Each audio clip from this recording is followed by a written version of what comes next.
Hi guys. Hi guys, नमस्कार। और भाई कैसे हो? देखिए हम लोग यहाँ पर बड़ा एंजॉय ले रहे हैं। काफ़ी दोस्त लोग हैं और हम लोग यहाँ पेपर दिलाने आए हैं बच्चों का। और वहाँ एग्जाम हो रहा है, हम लोग यहाँ बैठे हैं और आप देख रहे हैं वीडियो के माध्यम से ये देखो भाई हमारा काफ़ी सारे दोस्त लोग हैं यहाँ। अच्छा लग रहा है। और देखिए मेरे पीछे दोस्त देखो चश्मा लगा लिए हैं। हाय दोस्तों, कैसे आप लोग? ठीक है, ठीक ठाक हैं और एकदम बढ़िया भाई। कैसी हवा लग रही है? एकदम तैयारी लग रही है भाई। अच्छी लग रही है एकदम। आप दर्शकों को क्या बताना चाहेंगे? कैसी हवा लग रही है?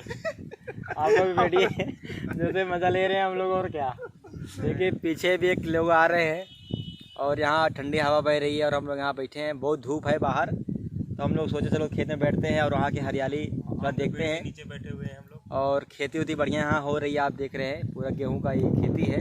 इतना हरी भरी खेती आप देख सकते हैं वीडियो के माध्यम से। तो हाँ दोस्तों, नमस्कार। अगली